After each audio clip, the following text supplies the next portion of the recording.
안녕하십니까. 대수천 박상훈 신원입니다. 오늘은 해방 공간에서 남북한에서 어떠한 일이 일어나느냐 하는 것을 한번 살펴보는 시간을 갖겠습니다. 해방 공간이란 45년 해방은 맞이했지만 우리가 독립국가를 갖질 못했습니다. 48년 8월 15일에 와서야 우리 국가를 대한민국을 건국하게 됐습니다. 이 3년간을 해방 공간이라는 용어를 씁니다. 그럼 먼저 소련 군정 치하에 있었던 북한에서는 이때 어떤 일이 있었느냐 하는 것을 한번 알아보겠습니다.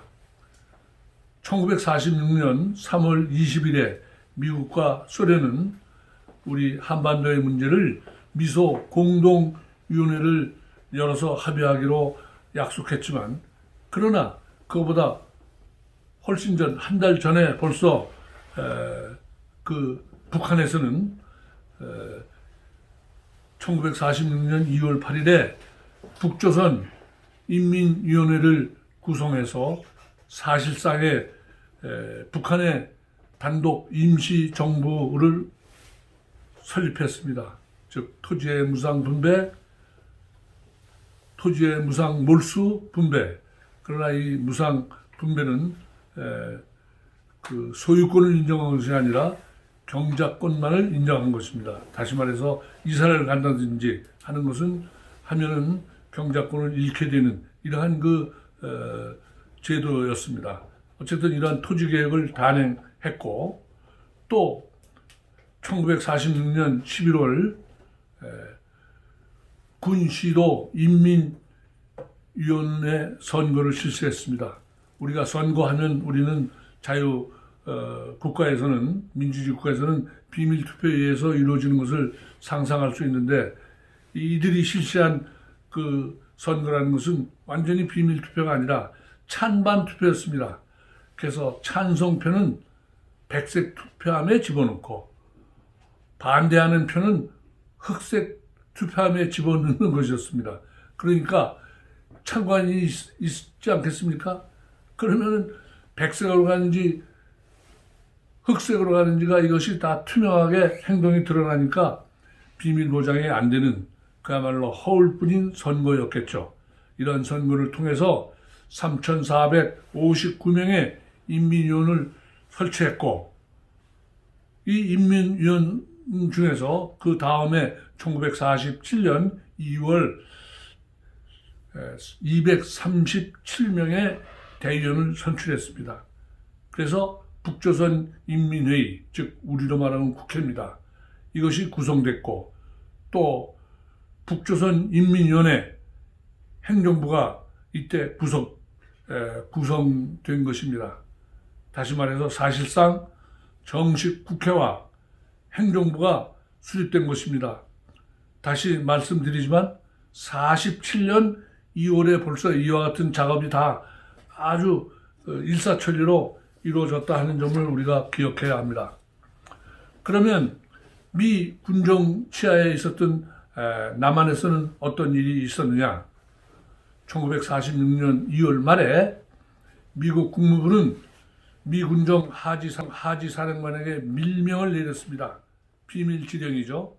즉 이승만이나 김구 같은 이러한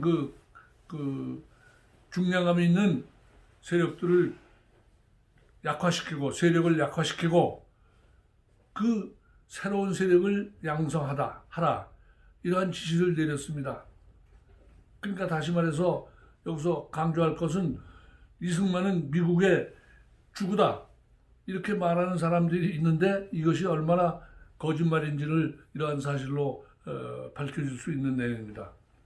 어쨌든 미국은 그와 같은 기본 방침에 의해서 5월 달에 미 군정은 뭘 했느냐? 좌우 합작운동을 전개하기로 해서 중심 인물로 김기식 씨, 좌익에서는 영운형, 우익에서는 원세훈, 이런 사람들을 통해서 좌우 합작 운동을 하도록, 그러니까 좌익에 대한 거부감을 없이 좋은 감정을 가지고 있었겠죠.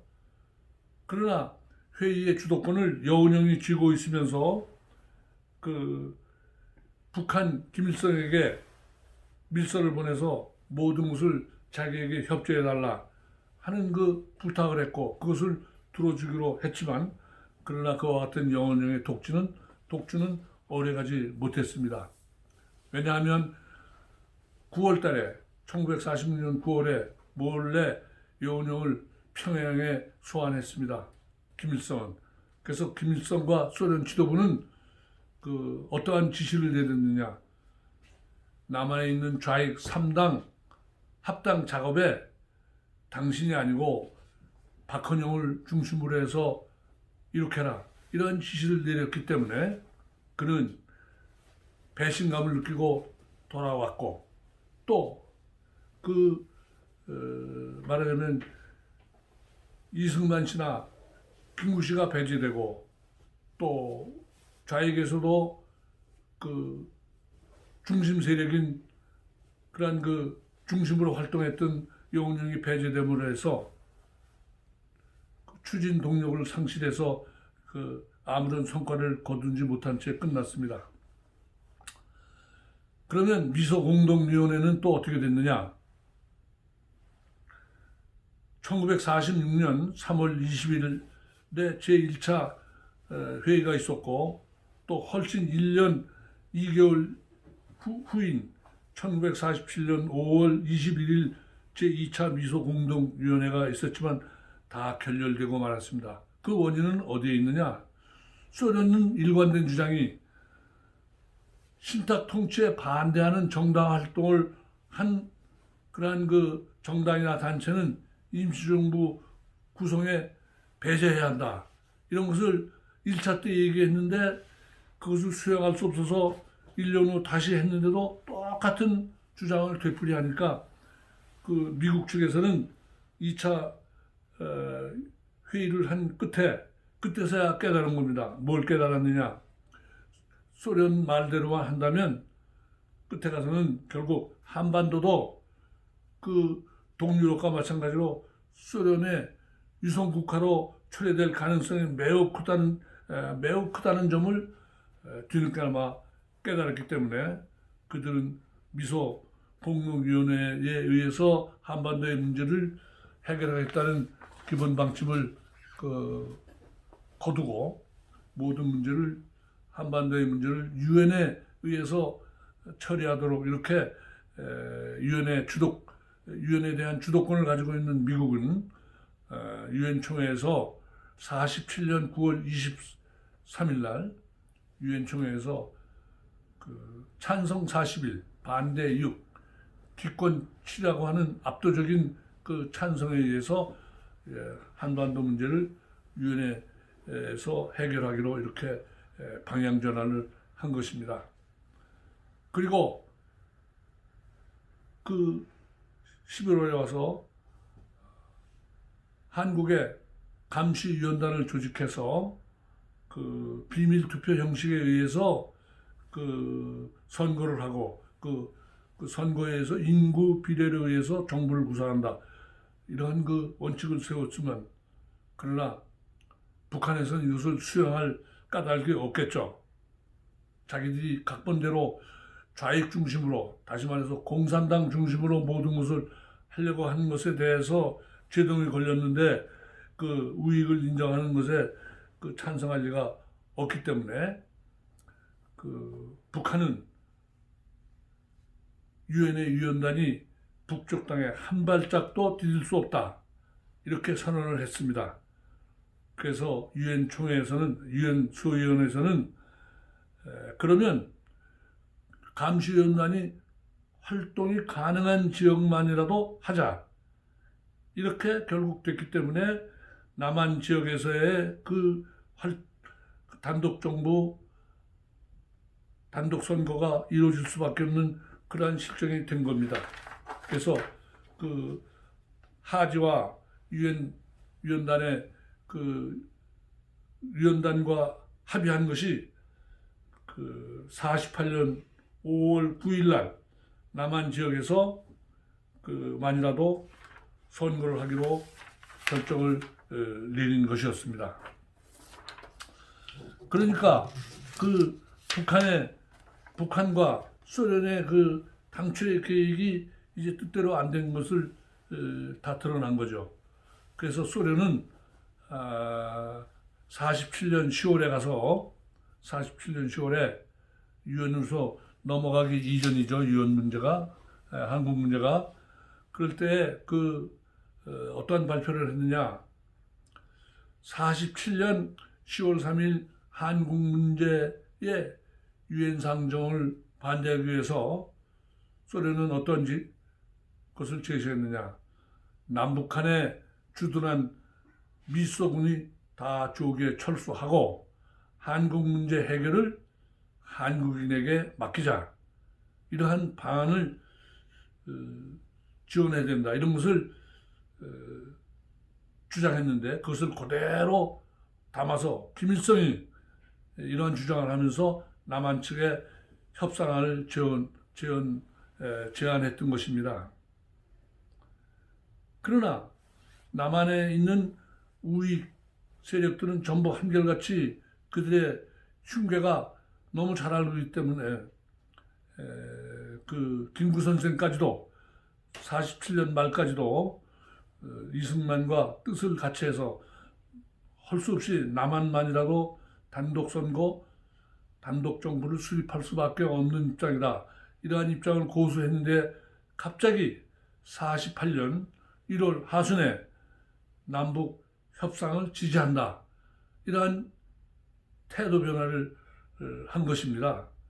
그것은 그런 태도 변화를 하게 된 원인이 어디에 있느냐 하는 것을 살펴보면은 첫 번째는 한민당에 대한 그 배신감, 분노가 있었다고 합니다. 한민당의 거물 정치인인 장독수가 암살되었을 때 그 배후 조종자로 자기가 의심을 받았다 하는 것이고 그런 그것이 바로 그 이승만의 도움을 요청했지만 도움을 받지 못했다 이렇게 얘기하고 있지만 사실은 측근들의 말에 의하면 하지와 이승만의 관계가 최악이기 때문에 이승만에 대한 그런 부탁을 하지도 않았다는 겁니다. 그러나 김구는 거기에 대한 분노 이것이 첫 번째 작용했고 이것은 출발점이었지만 가장 결정적인 것은 북한 정권에서 내려보낸 간첩들의 유인 작전에 말려든 겁니다. 다시 말해서 성시백이라는 자가 옛날 김구 선생이 임시정부를 운영하고 있을 때 그 조차관계로 여러 가지 어려움을 처했을 때 성시백의 도움에 의해서 문제를 해결했던 그러한 그 일이 있었기 때문에 성시백에 대한 좋은 감정을 가지고 있었다는 것입니다. 그러나 성시백은 김일성의 막대한 자금을 받고 난파된 간첩이었습니다. 그래서 그는 좌익계열의 많은 신문사에 것을 넘겨받아서 사주가 됐고 또 많은 우익 세력들에 접선한 이런 활동을 했던 사람이었고 사실은 이와 같은 활동이 6.25 직전에 간첩으로 추적받아서 체포까지 당했습니다. 그 당시에 북한에서는 완전히 시침을 뗐습니다. 우리는 성시백과 아무 관련이 없다. 성시백은 우리의 내려보낸 사람이 아니다. 이렇게 시침을 뗐다는 겁니다. 그런데 놀랍게도 40년이 지난 1992년에 가서야 북한 노동당은 성시백이 우리의 강력한 애국 열사다 하는 것을 인정하고 관여를 만들고 이렇게 했다는 겁니다. 40년간 거짓말을 했습니다. 거짓말에 속아 넘어간 사람들도 많다는 것이 참 안타까운 현실이겠죠. 성시백에 이어서 또 김구 선생을 설득한 사람이 서영애라는 간첩이었습니다. 또 서로 인간관계가 있는 관계이기 때문에 찾아왔겠죠. 뭐라고 말했느냐? 김구 선생에게 김일성 장군은 김구 선생에 대해서 아주 호감을 가지고 있고 통일된 이후라도 김구 선생을 대통령으로 모시라고 한다. 이렇게 가문이설 늘어났습니다. 그는 여기에 결정적으로 말하자면 마음이 바뀐 거로 볼 수 있습니다. 그래서 그는 말하자면 양동환 교수의 입장에서 보면은 양동환 교수는 김구 선생이 이렇게 남북 협상을 수락하는 그러한 이유가 김구 선생의 뜨거운 민족애 이런 것에 의해서 이룩된 일이라고 이렇게 평가하고 있지만 저는 그렇게 생각하지 않습니다. 겉으로는 그럴듯한 명분, 남북이 분열돼서는 안 된다. 이러한 것을 그럴듯한 명분을 내세웠지만 그러나 내가 볼 때는 이승만 박사에 대한 컴플렉스가 주 동기였다 이렇게 봅니다. 그 당시에 모든 국민들의 지지도가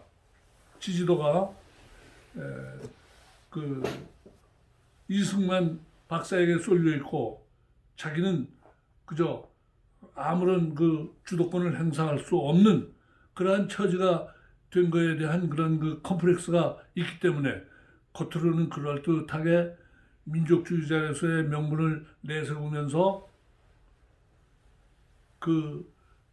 남북 협상을 하겠다고 하는 것이었습니다.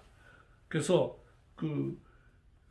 김구 선생은 38선을 넘어가겠다, 남북 협상을 하겠다 이렇게 얘기를 하니까 이승만 박사도 그를 만나서 절대로 그들의 흉계에 넘어갈 필요가 없다, 아무 소용이 없다 이렇게 설득했지만 말을 듣지 않으니까 결국은 그러면 당신이 북한에 갔다 와서 김일성을 만나는 것까지는 좋지만 아무 소득이 없을 때에는 나와 함께 대한민국 정부를 수립하는데 힘을 합치자 이렇게까지 설득을 했답니다. 그러면서 돌아온 길에 측근들에게 이승만 박사는 김구 씨가 김일성을 만난다고 그랬는데 김일성을 만나면 뭐하냐, 차라리 스탈린을 만난다고 했으면 또 몰라도 이렇게 당시에 말하자면 대한민국의 즉 북쪽의 움직임이 스탈린에 의해서 조종되고 있다는 통찰력을 벌써 그때 드러낸 것이었습니다. 그것뿐이 아닙니다. 당시에 정치부 기자들, 다시 말해서 그 당시에는 남북관계의 문제에 대해서 가장 전문가적인 견해를 가지고 있는 집단이라고 봐야겠죠. 이 사람들도 그때 북한의 모든 움직임을 파악한 그런 상황에서 김구 선생의 그러한 주장은 현실 감각이 너무 없고 현실 가능성이 없다 이렇게 비판적인 태도를 가지고 있었습니다. 요즘 말로 표현하면 낭만적 민족주의자였습니다. 즉 지금 현재 문재인 대통령의 대북관과 너무 동일하고 요즘 말로 하면 평행 이론입니다. 우리는 여기서 뭘 깨우쳐야 되느냐? 김구 선생이 김일성과 어떻게 해서라도 한 민족, 한 핏줄로서의 뭔가 해보겠다, 한 것으로 큰 일을 해보겠다고 했지만 얻어낸 결과는 아무것도 없는 빈주먹이었던 점을 상기하면서 문재인 대통령의 지금 하는 통일정책, 남북관계가 뜻이 있고 생각이 있는 국민들의 입장에서 볼 때는 너무나도 허황되고 현실 가능성이 없다는 점을 미리 예견한 것입니다. 임기가 얼마 안 남았지만 그때가 봅시다. 아마 틀림없는 결과로 나타날 것이라고 봅니다. 그래서 그는 뭐라고 말했느냐? 북쪽에 있는 공산주의자들은 공산주의를 신봉하는 지도자들이라고 하더라도 결국은 우리의 말과 마음이 같을 뿐 아니라 같은 피가 끊임없이 흐르고 있는 같은 민족이 아닌가. 그러므로 피와 피가 서로 부딪혀서 의논이라도 해보면 뭔가 이루어내지 않겠느냐 하는 이러한 말로 했지만, 독재자로의 꿈을 다 꾸고 있는 김일성에게 이 말은 하나도 통할 수 없는 이러한 그 허황된 주장이었지만, 겉으로 보면 아주 거대한 담론이었습니다. 오늘 일반 국민들도 속을 수 있는 그러한 그 거대한 담론이겠죠. 어쨌든 그는 평양에 건너가서 연석회의를 했을 때, 그때 남북한이 그 모인 단체를 보면은 남한에서 41곳, 북한에서 15곳 이렇게 모여서 연석회의를 했는데, 남한이 오히려 3배죠. 그러나 실제로 회의 진행은 소련의 집정관의 그런 그 각본, 이러한 것에 사전에 의해서 다 그 짜여진 절차대로 실행은 북한 정권이 했지만, 그 뒤에서 조정은 다 소련 군정에서 한 것이죠. 아주 일사천리로 진행됐고, 의원에 대한 어떠한 그 토론이나 찬반 토론이나 이런 것은 일체 없이 그저 꼭두각시처럼 들러리처럼 참석만 한 것입니다. 그리고 그 1948년 4월 30일은 사회단체 지도자들 사이에 있어서의 그런 그 4개항의 합의사항을 그 결정했습니다. 그래서 그 합의사항이 뭐냐? 4개항이 첫 번째는 미소 양군은 한반도에서 철수한다. 두 번째, 북한은 미소 양군이 철수하더라도 절대로 남한에게 침략 행위를 하지 않는다. 셋째, 전국 총선에 의해서 통일국가를 수립한다. 넷째, 남한에서의 단독선거, 단독정부 수립을 결사코 반대한다. 즉 자기들의 주장을 북한의 처음부터의 주장을 관철시키는 그러한 내용을 합의한 것입니다. 그러나 보십시오. 오늘날 입장에서 볼 때는 남침을 절대로 하지 않겠다는 그 말을, 김구 선생은 김일성의 그 말을 그대로 남한에 돌아와서는 모든 언어를 통해서 김일성이 이렇게 말했다. 우리 아무 걱정 없이 그 북한과 힘을 합쳐서 해봐야 된다. 이런 것을 언어를 통해서 국민들에게 전파를 했었습니다. 그리고 김구 선생은 이러한 입장을 고수했기 때문에 1948년에 있었던 대한민국 정부 수립 과정에서 처음부터 끝까지 반대만을 했고, 하나도 거기에 기여한 바가 없습니다. 한마디로 말해서 걸림돌 역할만을 한 분입니다. 낭만적 민족주의자로서의 그 입장에서 한 발짝도 나가지 않은 상태였습니다. 그런데 어떻습니까? 지난번 통일부 장관 임명 당시에 청문회에서 이인영이라는 자는 대한민국의 국부가 누구냐 이렇게 질의했을 때 아주 당당하게 자기는 김구 선생이다 이렇게 얘기를 했습니다. 얼마나 슬픈 일입니까?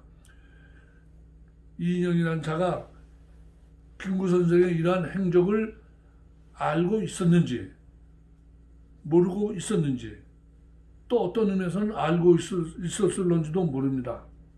그러나 많은 국민들이 그런 것을 잘 모르고 있기 때문에 시침이 뚝대고 국민들을 속일 수 있었다고도 볼 수 있습니다. 이인영이라는 사람은 80년대에 학생운동을 한 사람입니다. 386, 요즘 586이라고 하는데, 그때 그들은 권위주의 정부,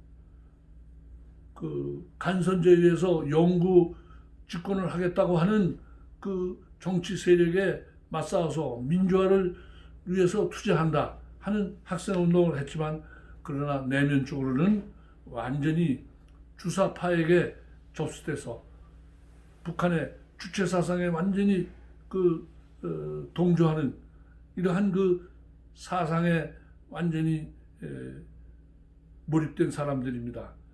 그래서 그들은 학생운동이라는 신분에 의해서 방학 때 몰래 북한에 월북해서 핵심 인사들은 직접 김일성과 면담하고 격려받고 이렇게 돌아왔다는 것이 다 알려진 비밀입니다. 그럼에도 불구하고 지금 우리의 많은 국민들은 그때 당시에 학생운동권이 지금 대한민국의 정치를 좌지우지하는 핵심 세력이 됐는데, 이들이 주사파다 하는 것을 막연하나마 듣기도 들었지만 그런 것을 믿는 그러한 확신이 없다는 것이 참으로 안타까울 뿐입니다. 우리는 특히 우리 대수촌의 입장에서는 국가가 있어야만 종교도 있고 신앙도 있는 것입니다. 우리가 6.25 때 많은 종교 지도자들이 6.25 이전에 이미 벌써 북한에서 탄압을 받아서 월남했고, 또 우리가 양양성당의 이광재 디모테오 신부도 북한의 6.25 당시에 신자들을 살피기 위해서 월남하지 않고 남아있다가 체포돼서 처형당한 이런 사실도 있다는 것을 우리는 너무 잘 알고 있어야 합니다. 그러므로 우리는 그때 당시의 팩트, 공산당은 절대로 자유민주주의와 종교의 자유와의 병존할 수 없는 관계라는 것을 확실히 알고, 우리 대수촌 회원들은 이와 같은 사실들을 나만 알고 있고 하는 것이 아니라 보다 많은 사람들에게 전파해서 공산당과 우리 신앙과는 공존할 수 없다 하는 확실한 사실을 전파하는 핵심 주역이 되어야 하겠습니다. 감사합니다.